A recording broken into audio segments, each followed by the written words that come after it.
প্রিয় ছাত্রছাত্রীরা, মাধ্যমিক পরীক্ষা দেখো খুব কাছাকাছি চলে এসছে আর কয়েকদিন পরে। তাই মাধ্যমিক পরীক্ষা 2022 সাল যাতে তোমাদের ভালো হয়, সেজন্য আজকের আমরা আলোচনা করব ভৌতবিজ্ঞান সাজেশন নিয়ে। এখানে দেখো প্রশ্নগুলো এমনভাবে তোমার সাজেশন করা হয়েছে যাতে তোমরা 100% কমন পাবে, ঠিক আছে? এবং এটা হচ্ছে রিডিউস সিলেবাস অনুযায়ী করা হয়েছে। প্রথম দেখো আমরা কোশ্চেন প্যাটার্ন তোমাদের দেখিয়ে দিই, প্রশ্নের ধরনটা কীরকম। এমসিকিউ প্রশ্ন দেখো তোমার পড়বে 1 নাম্বার করে 15টি, টোটাল 15 নাম্বার। এরপর দেখো ভেরি শর্ট অ্যান্সার, এটা রয়েছে 21টি, পড়বে 21 নাম্বার রয়েছে। এরপর শর্ট অ্যান্সার 9টি করতে হবে 2 নাম্বার করে, টোটাল 18 নাম্বার। এবং লং অ্যান্সার দেখো 12টি করতে হবে 3 নাম্বার করে, টোটাল 36। এই হলো 90 নাম্বারের সিলেবাস। এবার দেখো এখানে খেয়াল রাখতে হবে, বেশি স্টার মানে বেশি ইম্পর্টেন্ট ফর মাধ্যমিক পরীক্ষা 2022।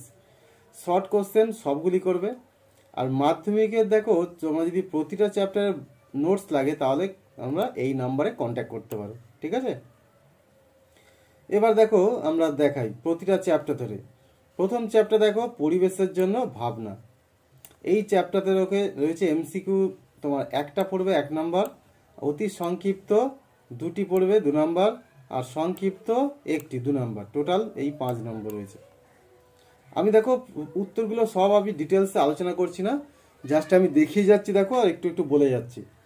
উচ্চতা তোমরা স্ক্রিনশট নিয়ে সেগুলো করে নিতে পারো, অথবা তোমরা যদি পিডিএফটা চাও তোমরা তাহলে বাই করতে পারো। তার জন্য আমি ইমেল আইডি দিয়ে দেবো নিচে, তোমরা সেখান থেকে কন্ট্যাক্ট করে নেবে আমার সঙ্গে, ওকে? দেখো উচ্চতা বৃদ্ধির সঙ্গে স্ট্র্যাটোস্ফিয়ার এবং ট্রপোস্ফিয়ার এবং স্ট্র্যাটোস্ফিয়ার স্তরের উষ্ণতা কীভাবে পরিবর্তিত হয়, খুব ইম্পর্টেন্ট প্রশ্ন। ওজোন স্তরের ওজোন স্তর কীভাবে ওজোন গ্যাস সৃষ্টি হয় তা উল্লেখ করো। এটা খুব ইম্পর্টেন্ট। ওজোন স্তর ধ্বংসে NO2 এবং CFC এর ভূমিকা 5 স্টার দেওয়া আছে, দেখতে পাচ্ছ। ওজোন স্তর ধ্বংসের ক্ষতিকারক প্রভাব 4 স্টার। 2টি জৈব 2টি অজৈব গ্রিনহাউস গ্যাসের নাম। বিশ্ব উষ্ণায়ন বা গ্লোবাল ওয়ার্মিং কি? মানব জীবনের 2টো গুরুত্বপূর্ণ প্রভাব। গ্রিনহাউস গ্যাস নির্গমন হ্রাস করার জন্য কি কি ব্যবস্থা নিয়ে যেতে পারে? জ্বালানির তাপন মূল্য কি এর একক? একটি কার্বনবিহীন জ্বালানি হলো কি? কার্বনবিহীন জ্বালানি হাইড্রোজেন। এবার দেখো জীবাশ্ম জ্বালানি বলতে কি বোঝায়, উদাহরণ দাও। জীবাশ্ম জ্বালানি সংরক্ষণের প্রয়োজনীয়তা উল্লেখ করো। এরপর দেখো নিম্নলিখিত কোনটি জীবাশ্ম জ্বালানি নয়? স্থিতিশীল বৃদ্ধি এবং উন্নয়নের জন্য নিম্নলিখিত কোন শক্তি উৎসটি ব্যবহার করা যায় না? স্থিতিশীল বৃদ্ধি ও উন্নয়নের জন্য কি কি শক্তি ব্যবহার করা যেতে পারে? স্থিতিশীল বৃদ্ধি ও উন্নয়নের জন্য সৌরশক্তি কিভাবে কাজে লাগে? এই শক্তি ব্যবহারের সুবিধা অসুবিধা উল্লেখ করো। আচ্ছা, এগুলো গেল। এবার দেখো বায়োগ্যাস প্ল্যান্টে যেসব ব্যাকটেরিয়া বায়োমাসকে মিথেনে পরিণত করে তাদের কি বলা হয়? এরপর বায়োমাস শক্তি কাকে বলে? বায়োগ্যাস এর উপাদান এবং ব্যবহার। জৈব জ্বালানি বা বায়োফুয়েল কি? এর ব্যবহার এবং বায়োফুয়েলের সুবিধা কি? আচ্ছা, উত্তরগুলো এগুলো স্ক্রিনশট নিয়ে নেবে। এরপর দেখো ইম্পর্টেন্ট, মিথেন হাইড্রেট কি? একে ফায়ার হাইস বলা হয় কেন? আচ্ছা, এবার শর্ট প্রশ্নগুলো আমি আর সব ডিটেলস আলোচনা করছি না, এগুলো তোমরা স্ক্রিনশট নিয়ে দেখে নেবে। দেখো ইম্পর্টেন্ট শর্ট প্রশ্ন দেওয়া আছে, যাতে এগুলো করলেই তোমরা কিন্তু 100% কমন পেয়ে যাবে, ওকে? এবং খুব বেশিও দেওয়া হয়নি, দেখো কমই দেওয়া হয়েছে। এবার দেখো ভৌতবিজ্ঞানের সাজেশনে গ্যাসের আচরণ, এই যে চ্যাপ্টার রয়েছে এখানে দেখো অনেকটা নাম্বার রয়েছে। এমসিকিউ একটা রয়েছে 1 নাম্বার, অতি সংক্ষিপ্ত 2টো রয়েছে, সংক্ষিপ্ত 1টি আর দীর্ঘধর্মী 1টি। এই টোটাল হচ্ছে নম্বর বিভাজন 8। এখান থেকে যেগুলো করবে দেখো, প্রথমে গ্যাসের চাপ কাকে বলে, সিজিএস এবং এসআই একক। কোন যন্ত্রের সাহায্যে আবদ্ধ পাত্রে বায়ুর চাপ মাপা হয়? বয়েলের সূত্রের জন্য প্রয়োজন পাম্প কে নির্মাণ করেছিল? এরপর গ্যাস সম্পর্কিত বয়েলের সূত্র এবং এই সূত্রের ধ্রুবক রাশি কি কি? এবার দেখো তোমার এই নির্দিষ্ট গ্যাসের ক্ষেত্রে পি বনাম ভি এবং পি বনাম পি এর লেখচিত্র এবং এর প্রকৃতি কি হবে উল্লেখ করো। এগুলো খুবই ইম্পর্টেন্ট। এবার চার্লস সূত্র দেখো কি হবে। চার্লস সূত্রটা কি? গ্যাস সম্পর্কিত চার্লসের সূত্র। এই চার্লসের সূত্রে ধ্রুবক রাশি কি কি রয়েছে এবং সাধারণ রাশি কি কি রয়েছে, ওকে? এগুলো হচ্ছে তোমার করতে হবে। আচ্ছা, এবার দেখো স্থির আয়তনে পি বনাম ভি এর পি বনাম টি এর লেখচিত্র। চার্লস এবং বয়েলের সমন্বয় সূত্র খুবই ইম্পর্টেন্ট, এটা পরীক্ষার জন্য তোমাদের এটা খুবই ইম্পর্টেন্ট, বুঝছো সমন্বয় সূত্রটা। চার্লসের সূত্র থেকে পরম শূন্যস্থানের মান নির্ণয় করো, এটাও ইম্পর্টেন্ট। এবার দেখো এগুলো শর্ট প্রশ্নগুলো রয়েছে, আমি সব পড়ছি না, এগুলো একটু দেখে নিও। গেলসেগের সূত্র এবং অ্যাভোগাড্রো সূত্র থেকে ব্যাখ্যা দাও। খুব ইম্পর্টেন্ট, দেখো আদর্শ গ্যাসের মাত্রিক বিশ্লেষণের মাধ্যমে আর এর মান নির্ণয়, খুব ইম্পর্টেন্ট এটা। জল, নাইট্রোজেন এবং অক্সিজেনের মোলার গ্যাস ব্যবহার করে গাণিতিক বিশ্লেষণের মাধ্যমে দেখাও আর্দ্র বায়ু শুষ্ক বায়ুর চেয়ে হালকা, খুব ইম্পর্টেন্ট, এবছর পরীক্ষায় আসার মতো 5 স্টার।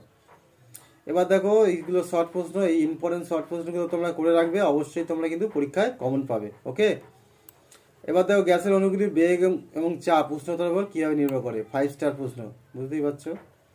এবং দেখো এই শর্ট প্রশ্নগুলো আমি সব বলছি না, কিন্তু এগুলো করে নিও। বাস্তব গ্যাস আদর্শ আচরণ থেকে বিচ্যুতির প্রধান দুটি কারণ উল্লেখ করো, ওকে, খুব ইম্পর্টেন্ট। এবার দেখো এই শর্ট প্রশ্নগুলো করে নিও, ইম্পর্টেন্ট শর্ট প্রশ্ন।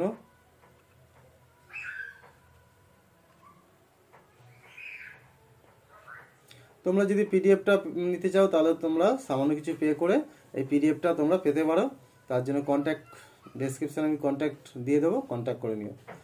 এখান থেকে দেখো এই অঙ্কগুলো কিন্তু খুব ইম্পর্টেন্ট অঙ্ক।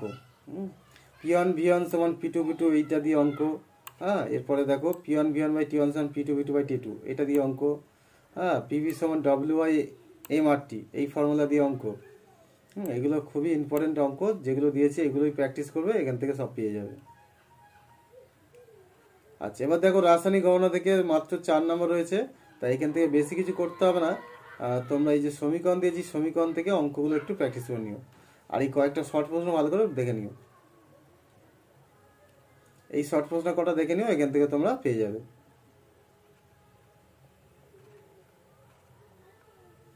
আচ্ছা, ম্যাথমেটিক্যাল প্রবলেম দেখো কয়েকটা ইম্পর্টেন্টগুলো করিয়ে দিয়েছি। এই প্ল্যাটিনাম অনুঘটকের উপস্থিতিতে এই যে অ্যামোনিয়ার বায়ুর জারণে নাইট্রিক অক্সাইড তৈরি হচ্ছে, এই বিক্রিয়া থেকে একটা প্রবলেম, এটা করে নিও। এরপর বাণিজ্যিক জিঙ্কে যে অশুদ্ধি রয়েছে 40%, এরূপ 80 গ্রাম জিঙ্কে অতিরিক্ত লঘু এসিডের সঙ্গে বিক্রিয়া করালে কী পরিমাণ হাইড্রোজেন তৈরি হবে। জিঙ্কের সঙ্গে H2SO4 যে বিক্রিয়া, এটা থেকে প্রবলেম, বুঝছো। এবার দেখো ফেরাস সালফারের সঙ্গে H2SO4 বিক্রিয়ার যে প্রবলেম, এই প্রবলেমটা একটা করে রেখো। নাইট্রোজেনের সঙ্গে হাইড্রোজেন গ্যাসের অ্যামোনিয়া তৈরির প্রবলেম, ঠিক আছে। হ্যাঁ, ক্যালসিয়াম কার্বোনেটে ক্যালসিয়ামের শতকরা পরিমাণ কত, এটাও একটা ইম্পর্টেন্ট প্রশ্ন। আর ক্যালসিয়াম কার্বোনেট ভেঙে গিয়ে ক্যালসিয়াম অক্সাইড কার্বন ডাইঅক্সাইড, এটাও একটা ইম্পর্টেন্ট। লঘু সালফিক অ্যাসিডের সঙ্গে জিঙ্কের বিক্রিয়ায়, জিঙ্কের সঙ্গে লঘু সালফিক অ্যাসিড বিক্রিয়ায় জিঙ্ক SO4 এবং H2 তৈরি হচ্ছে। আচ্ছা, এরপর দেখো এরপরে আমরা চলে যাই, দেখো আলো। আলো থেকে দেখো খুবই ইম্পর্টেন্ট, কিন্তু এখানে তোমার 3টে MCQ পড়বে, বুঝতেই পারছো। 3টে MCQ 3 নাম্বার, হ্যাঁ। তারপর অতি সংক্ষিপ্ত 3টে, 1 নম্বর করে 2 নম্বরের প্রশ্ন একটা, 3 নম্বরের প্রশ্ন তোমার 3টে, তাই এখান থেকে তোমার 17 নম্বর পড়ছে, খুবই ইম্পর্টেন্ট, বুঝতেই পারছো। আচ্ছা, কি করবে দেখো, প্রথমে উত্তল লেন্স অবতল লেন্সের মুখ্য ফোকাস এবং ফোকাস দূরত্ব বলতে কি বোঝায়, এটা করে নেবে। গোলীয় দর্পণের ক্ষেত্রে দেখা হচ্ছে বক্রতা ব্যাসার্ধ সমান R সমান 2F। এরপর দেখো অবতল দর্পণ দ্বারা অসৎ বিবর্ধিত সমশিষ্য এবং সৎ বিবর্ধিত অবশিষ্য, এই দুটো প্রতিবিম্ব গঠন কিন্তু করে রেখো, একটা পরীক্ষা করবে। এই যে দুটো ছবি আমি দিয়েছি, দেখো এই দুটো করে রাখবে। এখানে বস্তুর অবস্থান, প্রতিবিম্বের অবস্থান, এগুলো কিন্তু ভালো করে নেবে। এটাও খুব ইম্পর্টেন্ট, দেখো মোটর গাড়ি হেডলাইটে বা টর্চ লাইটে বা অবতল দর্পণ বা বক্রতল দর্পণ ব্যবহার করা হয় কেন। মোটর গাড়ি ভিউ ফাউন্ডারে বা হচ্ছে তোমার ভিউ ফাউন্ডারে আমরা লুকিং গ্লাসে উত্তল দর্পণ ব্যবহার করা হয় কেন, বা স্কুটারে বা বাস আয়না দেখতে সমতল দর্পণ না করে উত্তল দর্পণ দেখা হয় কেন, খুব ইম্পর্টেন্ট প্রশ্ন, 5 স্টার দেওয়া আছে, বুঝতে পারছো। আচ্ছা, এই শর্ট প্রশ্নগুলো করে নিও। অবতল দর্পণের দেখো এই যে এখান থেকে আলোর প্রতিসরণের সূত্র, স্নেলের সূত্র, খুব ইম্পর্টেন্ট সূত্র, এই গাণিতিক রূপ এবং কোন ক্ষেত্রে স্নেলের সূত্র প্রযোজ্য হয় না, খুবই ইম্পর্টেন্ট, দেখতে পাচ্ছ স্টার দেওয়া আছে অনেক। আচ্ছা, বায়ু সাপেক্ষে কাঁচের প্রতিসরণকে এত বলতে কি বোঝায়, এটাও দেখো 5 স্টার দেওয়া আছে। আর সমান্তরাল কাঁচ ফলকের মধ্যে দিয়ে আলোর কোনো প্রতিসরণে কৌণিকচ্যুতি ঘটে না, এটা 5 স্টার প্রশ্ন, বুঝতেই পারছো খুব ইম্পর্টেন্ট। এই যে তোমার দেওয়া আছে, এটা স্ক্রিনশট নিয়ে দেখে নিও। আচ্ছা, প্রতিসরণ হওয়ার মূল কারণ কি? বিভিন্ন মাধ্যমে আলোর বেগ বিভিন্ন। আচ্ছা, এবার দেখো তোমার লেন্সের বক্রতা, ব্যাস, কেন্দ্র এবং প্রধানকের সংজ্ঞা, এগুলো করবে। লেন্সের আলোক কেন্দ্র কাকে বলে, খুব ইম্পর্টেন্ট, চিত্র সহ। পাতলা লেন্সের ক্ষেত্রে কোনো নির্দিষ্ট বিন্দুর মধ্যে দিয়ে আলোক রশ্মি পাঠালে কোনো চ্যুতি ঘটে না, কেন? এগুলো। লেন্সের মুখ্য ফোকাস এবং ফোকাস দূরত্ব কাকে বলে, চিত্র সহ লেখো। উত্তর লেন্সের সাহায্যে কিভাবে সৎ অবশিষ্ট খর্বাকৃতি বা বিবর্ধিত প্রতিবিম্ব গঠন করা যায় তার রেখাচিত্র। রেখাচিত্রের সঙ্গে সঙ্গে বস্তুর অবস্থান আর প্রতিবিম্বের অবস্থান করবে, ঠিক আছে, এবং তাদের প্রকৃতি কেমন হচ্ছে। উত্তর লেন্সের সাহায্যে অসৎ সমশিষ্ট বিবর্ধিত প্রতিবিম্ব গঠন, ঠিক আছে, এবং তার রেখাচিত্র। এরপরে দেখো, উত্তর লেন্সের ফোকাসের মধ্যে বস্তু রাখলে, এগুলো শর্ট প্রশ্নগুলো করে নিও। আর এই যে প্রবলেম টাইপের এগুলো আছে।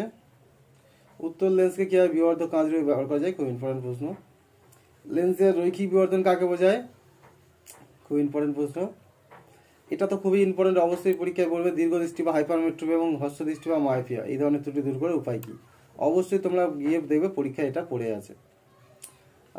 একটি ছাত্র ক্লাসের শেষ বেঞ্চের পড়া দেখতে পাচ্ছে না, বোর্ডের পড়া, তাহলে তোকে ত্রুটি কীভাবে দূর করা যায়? উত্তর লেন্স দ্বারা গঠিত অসীম, এগুলো শর্ট প্রশ্ন, আর এত বলছি না, অনেক সময় লাগবে, এগুলো তোমরা স্ক্রিনশট নিয়ে দেখে নিও। সাদা আলোর বিচ্ছন্ন হয় কেন, স্নেলের সূত্রের সাহায্যে, এটা ব্যাখ্যা, এটা ভালো প্রশ্ন। এবার দেখো প্রতিসরাঙ্ক, তরঙ্গ দৈর্ঘ্যের মাধ্যমে প্রতিসরাঙ্ক কীভাবে হবে, এই প্রতিসরাঙ্ক থেকে অঙ্ক টঙ্ক এগুলো করতে হবে। প্রতিসরাঙ্ক এক অপেক্ষা বেশি হয় কেন, এগুলো, ঠিক আছে, এগুলো করতে হবে। আর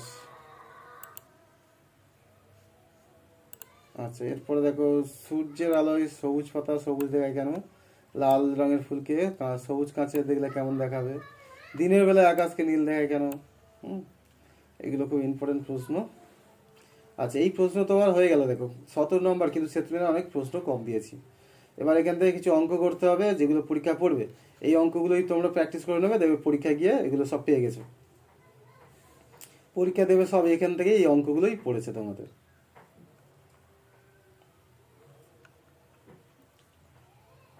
এই অঙ্ক কটাই ভালো করে প্র্যাকটিস করে নেবে, দেখবে পরীক্ষা তোমরা সব কমন পেয়ে গেছো।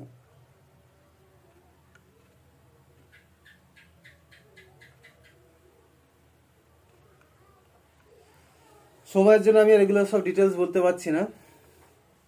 এই এমসিকিউ গুলো করবে, এগুলো ইম্পর্টেন্ট এমসিকিউ।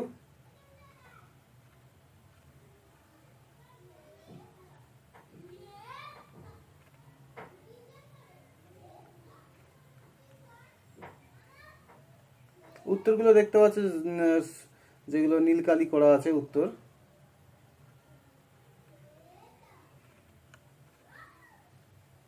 এখান থেকে অনেকগুলো শর্ট প্রশ্ন এমসিকিউ পড়বে, তাই একটু শর্ট প্রশ্ন এমসিকিউ বেশি দিয়েছি, যাতে তোমরা এগুলো পড়লে 100% কমন পেয়ে যাবে, বুঝতে পারছো? আচ্ছা দেখো, আজকের টাইমটা অনেক বেজে গেছে, অনেকটা বেশি হয়ে গেছে, তাই আজকে এই পর্যন্ত রাখলাম। নেক্সট ভিডিওতে পরেরগুলো আলোচনা করব, ওকে? তাহলে তোমরা যদি, আবার বলছি যে পিডিএফটা তোমরা যদি বাই করতে চাও, তাহলে আমার নিচে আমি কন্ট্যাক্ট নাম্বার দিয়ে দেবো, সেখান থেকে তোমরা কন্ট্যাক্ট করে নিও, ওকে?